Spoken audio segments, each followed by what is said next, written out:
Canal 1, el primero en tu corazón.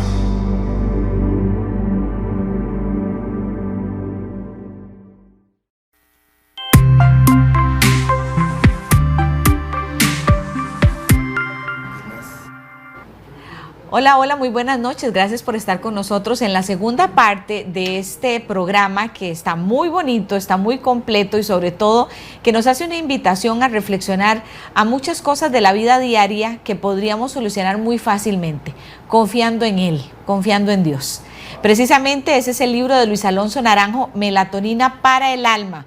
Un viaje bíblico hacia la paz interior en un mundo de ansiedad e insomnio espiritual.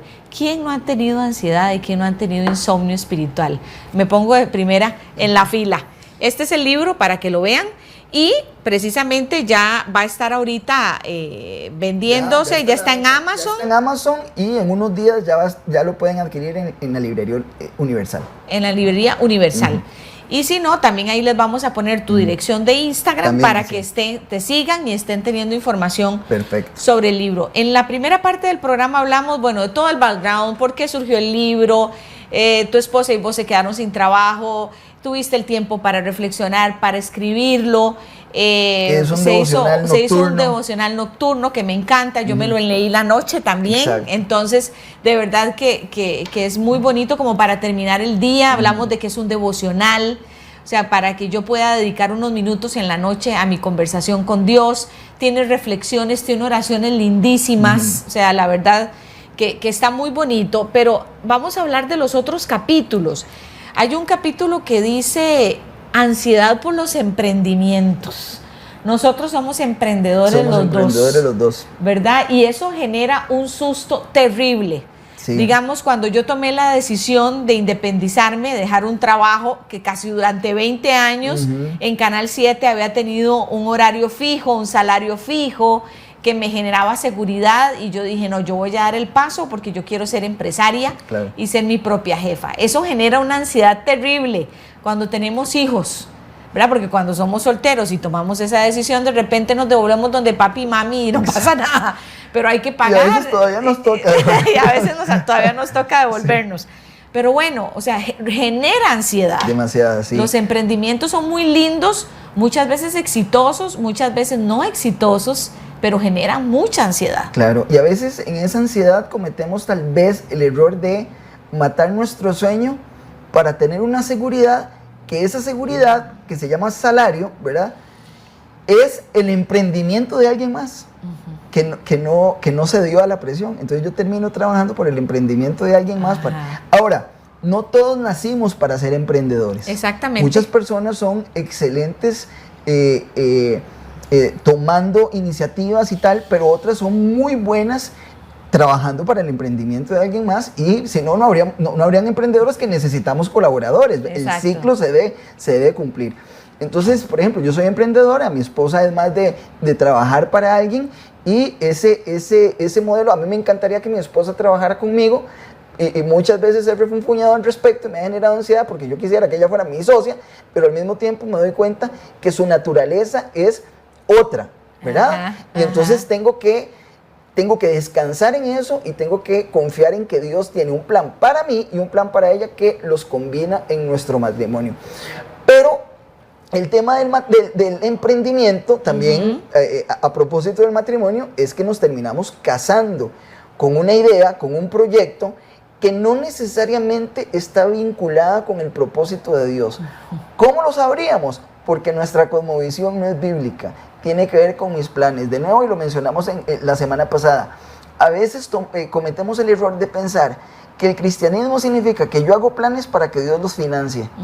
Y Dios no quiere eso. Dios quiere que yo, cuando tengo un anhelo, ¿verdad?, en mi corazón, Él pueda eventualmente cumplirlo, porque Él sabe que todo ese anhelo, todo ese emprendimiento y todo eso que voy a hacer va a ser para glorificarlo a Él. Y no para darme aplausos a mí, para autoengrandecerme a mí, o para decir qué carga que soy. Porque muchas veces caemos en el error en los emprendimientos, en olvidar principios bíblicos en donde se nos dice, si todo lo que tienes se te ha dado, ¿por qué te jactas como si no lo hubieras recibido? Dice la Biblia. O dice en Deuteronomio, dice, cuidado cuidado, se les olvida cuando sus vacas sean un montón y cuando estén prosperando y cuando tengan casas y que todo eso ustedes lo recibieron. Pero es que nosotros decimos, sí, gracias a Dios, gracias a Dios. ¿Y cómo te va? Ah, súper bien, gracias a Dios, pero realmente lo decimos de la boca para afuera. Porque es ese emprendimiento que estamos teniendo, un resultado de mis horas y horas en oración, en mi devocional, en mi tiempo, en donde mi emprendimiento nunca me quitó ese café con Dios, ese desayuno con Dios, en donde esta media hora, ¿qué pasa si no lo quita? Nadie me la quita. ¿Qué pasa si no lo quita? Bueno, siempre el propósito de Dios va a ser enfocarnos en Él. Ajá. Entonces, al final de cuentas, yo lo digo, todas las cosas del manual yo las aplico, pero en diciembre me quedo sin nada. Ay, sí. ¿Me explico? Ajá. Y entonces, ¿cómo es que yo estoy hablando de cómo llevar un emprendimiento de manera correcta, pero en diciembre me cerró el tubo? Bueno, es que Dios sigue siendo soberano independientemente de que yo lo haga todo de manera correcta. Porque a pesar de que yo hice todo de manera correcta, hubo una cosa que hice de manera incorrecta, que fue quitarme atención de Él. Porque todos mis emprendimientos y todas mis bendición, qué bendición, gracias a Dios, vea qué montón de trabajo tengo, pero resulta que ya no sacaba 5 minutos para orar, ya no sacaba 5 minutos para de repente ayudar a otro, eventualmente también estar con las ganancias de mi emprendimiento, de repente ayudar a personas que están, ¿me explico? Sí. Entonces uno comienza a ensimismarse y dice, Dios, no, necesito enfocarlo otra vez aquí. Ubicatex. Entonces Dios comienza a cerrar tubos. Y comienza a cerrar tubos dependiendo del grado de distracción que yo tenga. Y si yo estoy 180 grados para allá, ¡pum! Él va a cerrarlos todos para que yo me vuelva a enfocar. Exactamente. Ahora, Él tiene presupuestado que una vez que nos bendijo con el emprendimiento, vamos a comenzar a hacer un poquito así. Por eso es que Él va haciendo pequeños ajustes. Exacto. Tenemos la ansiedad por la salud, encontrando fuerza en la debilidad. Ese es un tema muy delicado. Muy delicado. Y lo viviste también. O sea, vos sos un músico, un cantante, que de un momento a otro te quedaste sin voz, te quedaste sin tu instrumento, ¿verdad? Y así muchas otras personas que tienen una prueba de salud súper fuerte, ¿verdad? Y uno dice, ¿y por qué a mí? ¿Por qué a mí? O ¿por qué? ¿Verdad? O de repente es tu hijo y uno dice, pero entonces que me enferme yo y no mi hijo, ¿verdad? O sea, de verdad que la prueba de la enfermedad es una prueba muy dura. Porque y esa ansiedad en la enfermedad, ¿verdad? Es muy terrible. ¿Y qué nos genera más ansiedad?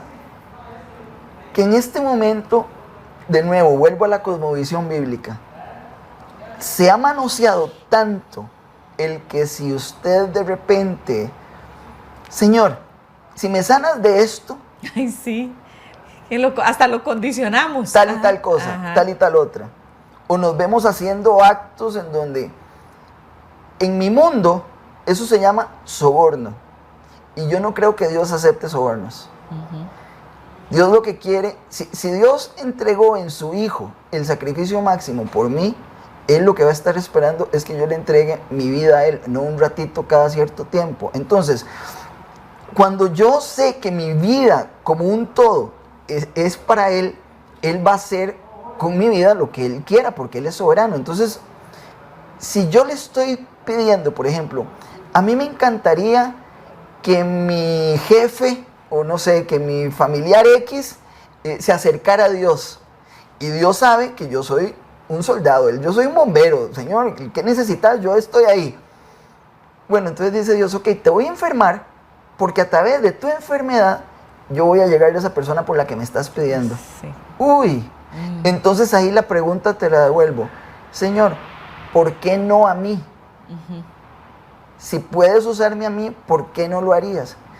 Si vos estuviste padeciendo cada una, porque todo el mundo quiere seguir a Jesús glorificado, ¿verdad? En sus trajes blancos, subiendo ahí para arriba cuando lo resucitaron. ¿Y quién quiere seguir a Jesús escupido, vituperado, humillado, ¿verdad? Bueno, incluso lo traicionó su propia gente. Su propia gente, que también habló de eso en el capítulo de las relaciones.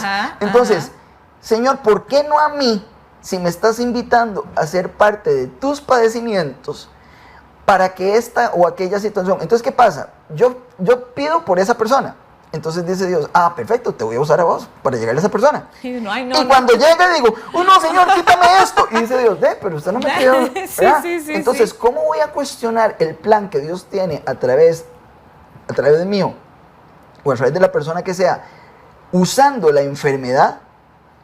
Si al final de cuentas, cuando me la da, le voy a pedir que por favor me la quite. No, yo aprendí desde la cosmovisión bíblica a que no me la quite hasta que no cumpla lo que Él tiene pensado a través de mi enfermedad.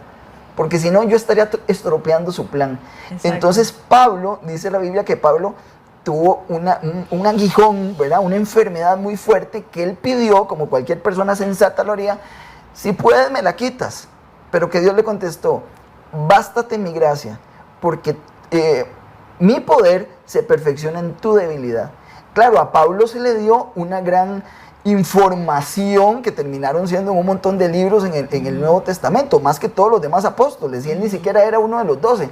Toda esa información que se le dio, dice él, para que yo no me gloriara, porque yo no jugara de vivo con todo eso que se me dio, Dios me puso este aguijón, esa enfermedad, y no me la quitó, pero el poder de Dios se perfeccionaba en mi debilidad, en sentirme enfermo, en sentirme, porque si yo fuera un chavalo muy carga y de repente todo me sale bien, más bien hay que discutir ahí si todo está dentro de los cánones de Dios, ¿verdad? Entonces, sí es un tema muy delicado, pero al mismo tiempo nos permite la cosmovisión bíblica descansar en el hecho de que en su soberanía Él puso esa enfermedad ahí para algo, nuevamente, y si es para volverme a estoy orando más, vieras que ahora estoy orando porque me dio, entonces dice, bueno, ya entendió, es que eso era lo que quería.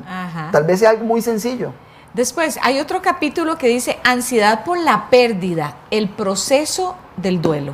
Es otra gran ansiedad. Muchísima, o sea, cuando perdemos a alguien, ¿verdad? O cuando alguien muy querido pierde a alguien y no sabemos qué decir, cómo actuar, ¿verdad? A mí me ha impactado mucho. De hecho, hoy estuve hablando con ella porque le dije, mira, acabo de escribir un libro y quiero regalarte uno. Me impactó muchísimo, por ejemplo, el proceso del cual todos los costarricenses fuimos testigos de Ginés Rodríguez, por ejemplo, y su esposo, que fueron compañeros tuyos en Canal 7. Y uno decía, qué fortaleza, ¿verdad? Pero al mismo tiempo uno dice, qué duro, qué fuerte. Pero eso uno lo dice desde una perspectiva del que lo ve desde afuera. En nuestro caso en particular, mi esposa, la mamá de mi esposa falleció, y yo sentí que cuando mi suegra falleció, la mitad de Paula se fue con ella. Y entonces eso a mí me generaba muchísima ansiedad. Primero, porque yo la quería mucho a ella. Entonces el profundo dolor que yo sentía porque falleció mi suegra, perdón. Pero además, porque no sabía cómo actuar con mi esposa, y llegaba un momento en donde yo también me frustraba porque ¿verdad? Uno se decae demasiado. Y nosotros teníamos a Santi muy pequeñito. Entonces, ¿qué decir? ¿Cómo decírselo? ¿Cuándo decírselo? ¿Cuándo? Debo decírselo, ¿verdad? ¿Cuándo mi silencio es más apropiado? Entonces, muchas veces cometemos el error de no tener una sabiduría, ¿verdad? Para poder llevar ese proceso de manera digna, pero al mismo tiempo de manera emocionalmente contributiva hacia la persona que está llevando el duelo. Porque muchas veces, mejor yo no le voy a escribir, no le voy a llamar porque debe estar pasando un mal momento, seguramente no quiere hablar con nadie, y seguro todo el mundo dice, y ella dice, en mi peor momento todo el mundo me abandonó. Y es que de repente la gente le está dando un espacio, entonces se roban la vuelta, ¿verdad? Exactamente. Entonces imagínate la ansiedad de la persona y la ansiedad de nosotros. O llega uno a una vela, a un funeral, y todo el mundo dice, ay, lo siento mucho, ¿verdad? Pero Dios, a veces cometemos el error de tirar frasecitas clichés. Sí. Ay, Dios ya tiene un ángel a la par. Bueno, yo preferiría que ese ángel estuviera que a la par mía, entonces mejor no me diga eso. Sí, pero realmente uno se queda a veces sin esa herramienta para aplicar ante el dolor, y también para el dolor nuestro. Así es. Porque sufre mucho la gente que está alrededor nuestro. Sufre también si le preguntáramos a tu esposa, o sea, ¿cómo te sentías respecto al dolor, pero lo que estabas causando hacia los demás? Por eso es que yo doy algunos ejemplos bíblicos en cómo de repente algunos personajes bíblicos llevaron su duelo, cómo lo administraron, y son pasajes prácticos para que yo lo ponga de esa manera. De la misma manera en la que yo tal vez no quiero que una persona invada mi espacio en ese momento, es una invitación en donde Dios me dice, en este momento, enfóquese en recibir mi gracia y mi consuelo, y también permítase recibir el consuelo de otras personas que van a estar ahí a su lado. Pero de nuevo, todo es de una cosmovisión bíblica. Porque Dios, cuando vio a su hijo crucificado, qué duelo, ¿verdad? Él lo está viendo. Y dice la Biblia que Dios estaba en él durante esa crucifixión. Es que a veces nosotros separamos al Padre del Hijo, y no, los tres, el Padre, el Hijo y el Espíritu Santo, estaban en esa cruz. Entonces, imagínate el duelo, pero al mismo tiempo hablo del duelo de cuando tenemos que matar un proyecto, cuando tenemos que matar en nuestro corazón, ¿verdad? Como cuando Abraham, Dios le dijo, lo estaba probando y mate a Isaac, él ya nada más estaba haciendo así, viendo a ver en qué momento salían los juegos pirotécnicos, y salió el ángel diciéndole, no, eran balas. Era ¿verdad? Solo para probarte. ¿Verdad? Pero él sabía en su corazón que él no iba a tener que sacrificar a su hijo, pero ya lo había matado también en su corazón. Entonces, por eso es que pasó la prueba, y dice la Biblia, le fue contado por justicia. Entonces, cuando nosotros tenemos que aniquilar un proyecto, ese emprendimiento que no sucedió, también tenemos que tener la capacidad de darle una muerte digna, ¿verdad? Y por más que nos duela y por más que tengamos que ponerle llave, a nosotros nos pasó, y lo comentamos en el programa de hace algunos meses, en donde a mí me tocó orar en la sala de mi casa, entregándose a un abogado, mientras escuchaba al cerrajero cambiar las cerraduras de la casa. Ese es un proyecto de vida, era mi casa, era nuestra casa, que pero tuvimos que matarla. Toca. Y ese duelo... Y es la forma también como de limpiar y empezar de nuevo, ¿verdad? Uno dice, pero ¿cómo voy a entregar mi casa? Es por lo que luché tantos años, le he pagado tantos años y ahora pero no de nuevo, puedo. Ve qué interesante, nos vemos de nuevo diciendo, es mi casa. Sí. Tanto que yo trabajé por ella. Sí. Y entonces Dios dice, ay, yo pensé que era mía, y yo pensé que te la había dado, por eso te la tuve que quitar. Exacto. Y ahí es donde Él comienza a matar a los dioses, ¿verdad? Que nosotros no sabemos. A veces un par de zapatos es un dios para una mujer. Sí, claro. A veces un bolso es un dios para una mujer. Sí, unos lentes de sol. Exacto. Entonces, para un hombre tal vestido. vez, a veces un proyecto, un trabajo, lo que sea, nos quita la atención de él, y él siempre en su fidelidad va a buscar concentrarnos nuevamente en él. Tengo otro capítulo que se llama Ansiedad en un mundo convulsivo, una sociedad badbonizada. Qué triste, ¿verdad? Eso me encantó, pero sí, son como moviéndose terriblemente, pero...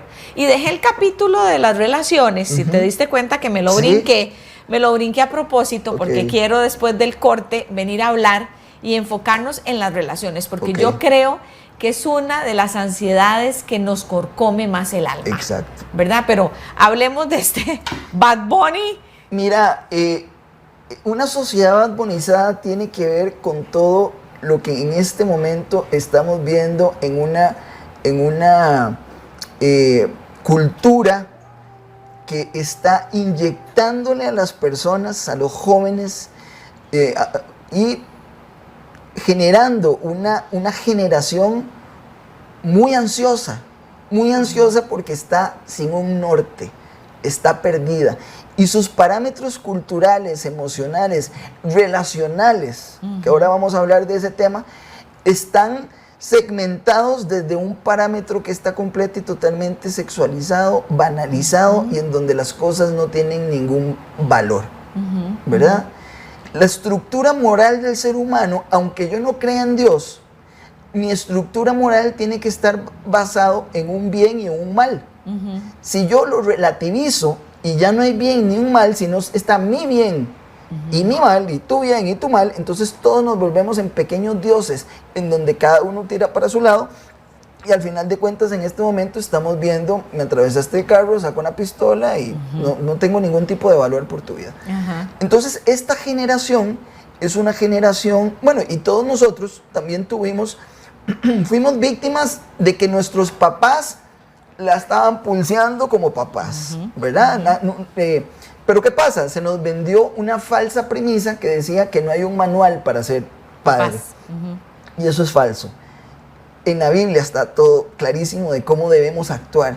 Sin embargo, por eso es que toda esta sociedad está intentando desvincularse de todos los temas que tengan que ver con Dios para relativizar absolutamente todo. Por eso es que hoy hay una tendencia muchísimo mayor a que los jóvenes no solamente estén perdidos emocionalmente, no saben qué hacer, no saben qué trabajo, ¿verdad? No saben qué estudiar, sino también que están completamente y totalmente desvinculados de su esencia espiritual, que es Dios. Exacto. Entonces, el otro día tuvimos, es un ejemplo que doy en el libro, fuimos a un circo, ¿verdad? Nos invitaron al circo aquí al frente.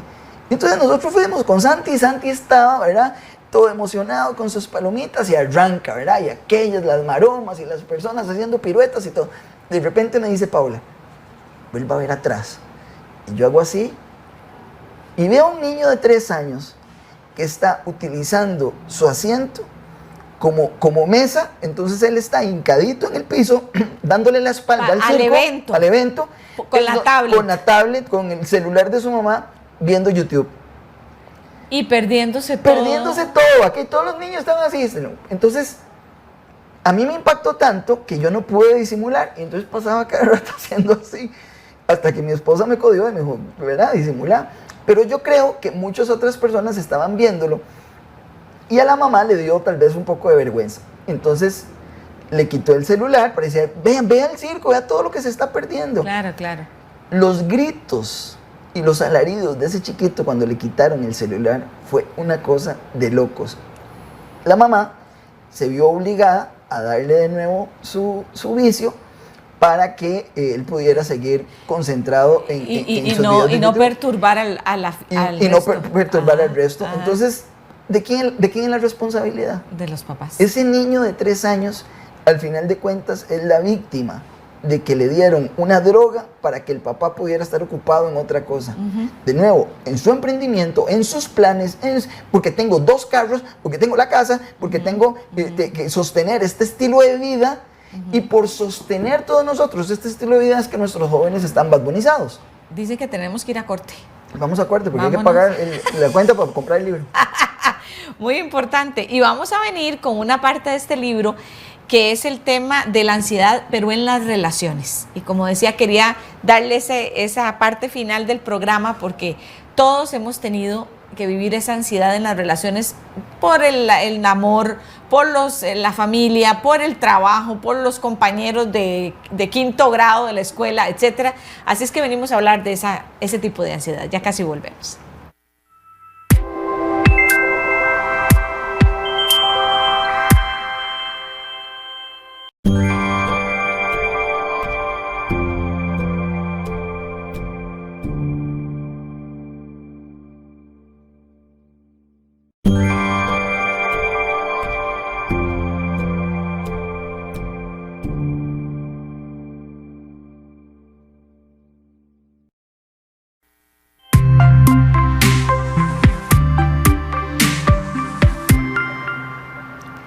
Gracias por continuar con nosotros. Estamos en la segunda parte de este programa donde hablamos de Melatonina para el Alma, que es el nuevo libro de Luis Alonso Naranjo, su primer libro, más bien, y donde trata una serie de capítulos interesantes de diferentes ansiedades. Ya hablamos de la ansiedad por el año nuevo, de la ansiedad por el luto, ¿verdad? Por el duelo, perdón, la salud, el trabajo, el mundo convulso. Y ahora, para terminar este programa, quería hablar de la ansiedad en las relaciones.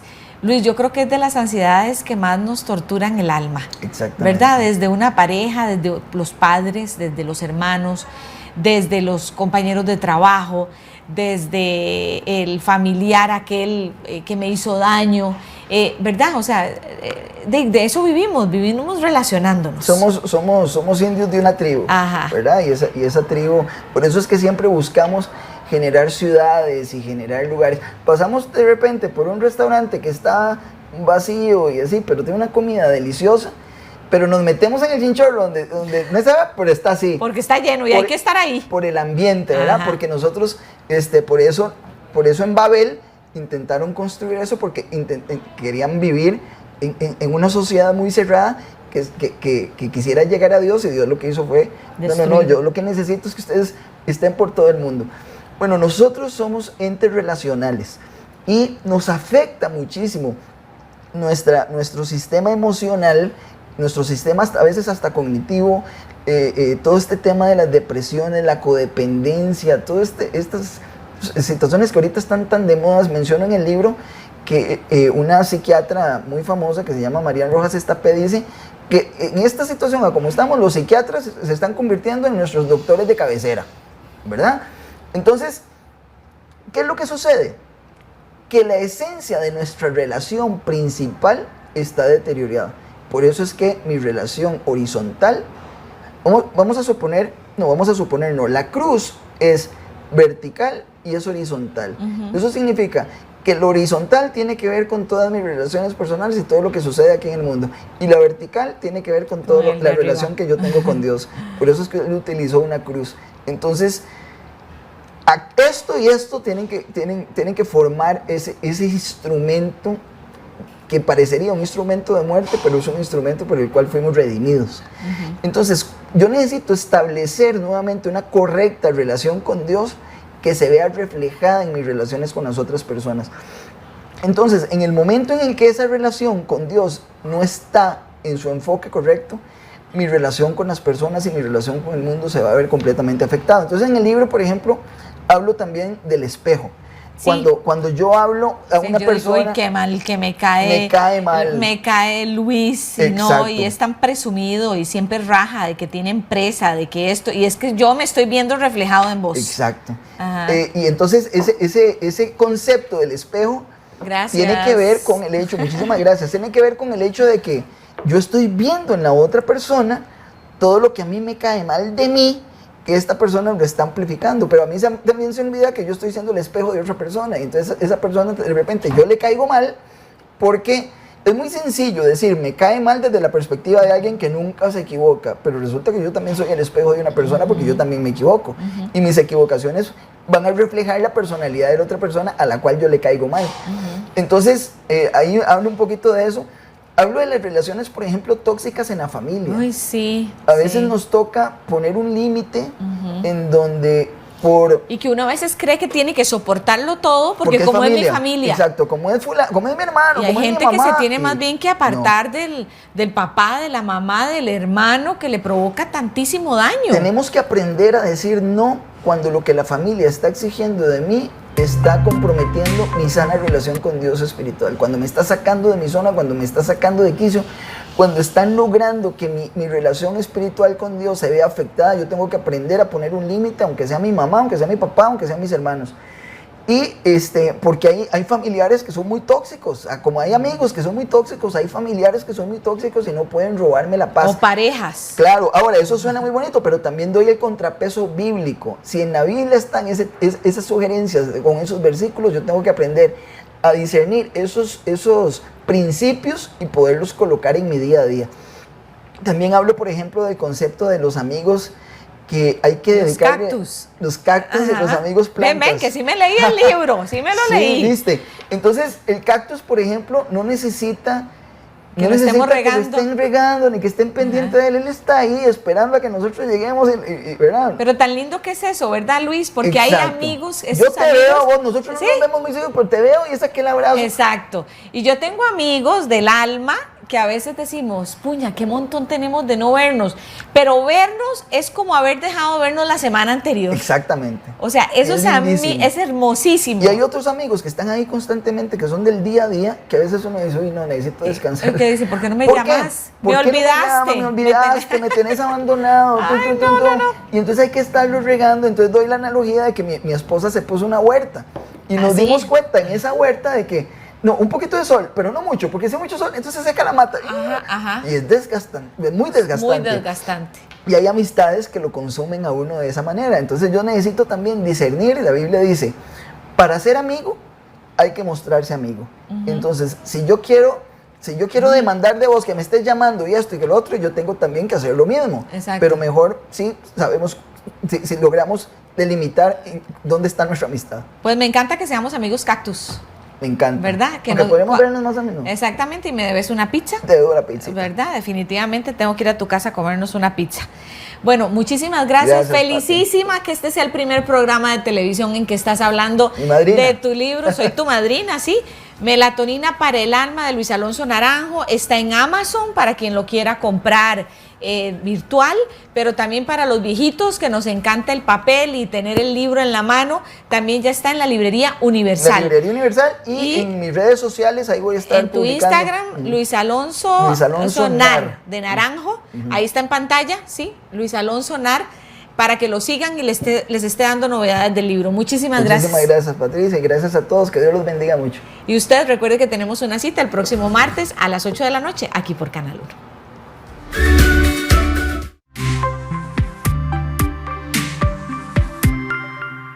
La Voz de América presenta. Hola, ¿qué tal? Les saluda Natalie Salas Boitero desde Washington. Ya les cuento qué tenemos hoy en Visión 360. Una manera diferente de tratar la obesidad. Tradicionalmente, los médicos no están capacitados en salud para hablar sobre la obesidad con los pacientes de manera reflexiva, afectuosa. Un enfoque que combate el estigma y la vergüenza promete soluciones a largo plazo, más que una cura milagrosa. La incógnita a punto de ser resuelta. No vamos a recuperar tesoros, son pecios arqueológicos. Colombia lanza expedición para recuperar los restos del galeón San José, hundido hace más de 3 siglos. ¿Cuáles son los desafíos que enfrenta en la actualidad? Y a veces tengo que prohibirme de comer lo que tengo que comer para pagar mis impuestos. En Argentina, crisis económica ha hecho que las familias dejen de lado el gusto por la carne y la reemplacen con pollo. Y desde Miami llega la hamburguesa ganadora de un reconocido concurso del sur de la Florida, un platillo estadounidense fusionado con el gusto hispano. ¿Le adelanto algo? ¿Qué tanto le gusta el jalapeño? Esto y más en Visión 360. Acompáñenme.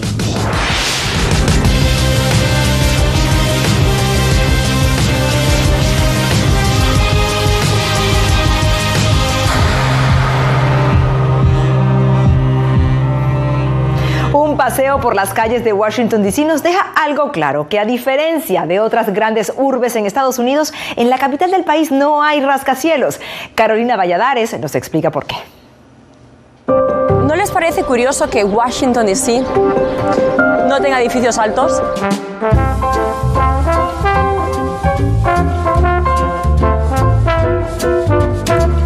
¿Ven este edificio? Pues es el Cairo, el bloque residencial más alto de Washington, D.C.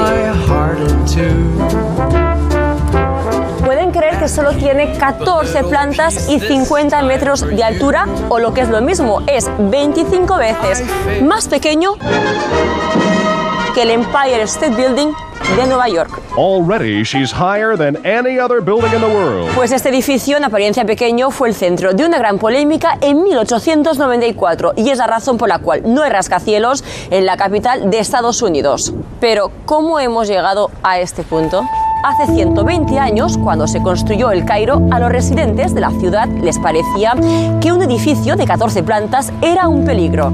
¿Cómo llegarían los bomberos a los pisos superiores? ¿Sería estructuralmente sólido?